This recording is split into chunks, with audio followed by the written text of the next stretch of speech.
Mga idol! Ari na naman ulam ng pantay ko mga idol. Oh.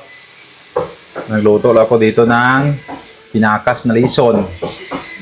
Lison na pinakas, alubati, munggo, kalabasa. Direct to the point mga idol. Hindi ko na pinakita kung paano lutuin to. Simpleng luto yan mga idol. Kahit grade 1 ka, pwede yan. Update ko naman kayo mga idol. Oh. Ito na yung kusina ko dito mga idol. Yung ganyang kisame. Tapos na to mga idol, tapos na. Ito na yung kanyang final design po dito. Ito yung aking kisame dito sa kusina. Ito yung suga mga idol. Oh. 200 plus lang ka mag-gismil bili na. 3 colors na ang iyang suga mga idol. At dito naman sa piyak. May nag-skim coat. Tapos pintahan. Pinaliha muna bago pintahan. Pang first coating kapinta, ginaliha. Tapos dire mga idol, takod sila tiles sa CR. Ayuhon nyo tang tiles nyo, basta may baser, kumara dyan ka doon ha.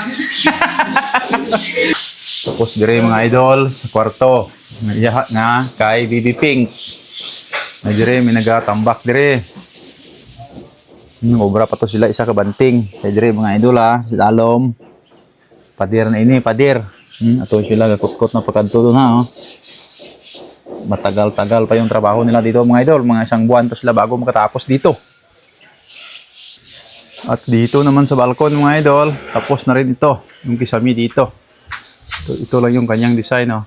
Simple lang, simple. Simpleng design lang. Tapos hindi pa ito natapos yung pinta. Pang single coating pa lang to. Pipintahan pa to ulit mga idol. Oh. Na single coat na po nila pero hindi pa to tapos, may isang pinta pa, nililiha pa nila bago pintahan ulit. Ito yung pangtirada na dito kapang lagay ng tiles. Oh. Tingnan nyo mga idol kung pasar ko sa inyo. Guruhon may tiles mo ha, basik doon duro dumaya kontrata ha. Nilalagyan niya muna ng simento dito mga idol. Dito yan sa CR. Balaw, hindi adhesive na gamit oh. Ipakita to sila kung ano yung sa proseso ng paglagay niya dito mga idol. Kaya nakalagay na siya dito. Pang sila na ni 7 na ka-tiles. Ding-ding sang CR. May-ari pa din mga idol sa piyak ko. Rahaplasan, siminto, isulod ka-tiles.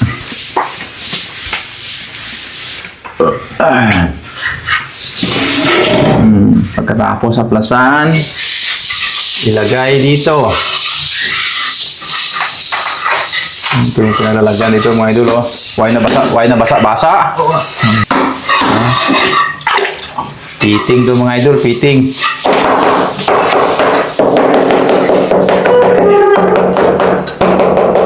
May lumabas. Kampiyon.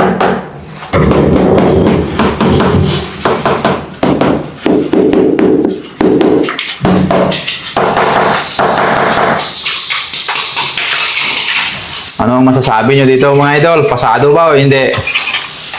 Ano pa ang dapat gawin dito? Pag tapik.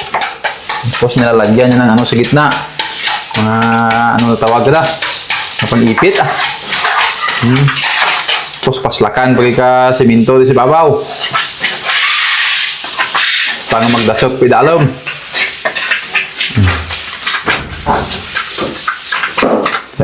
Pati ka mga idol. Yan lang kadali maglagay ng tiles. Ayos na to mga idol. Ayos na to.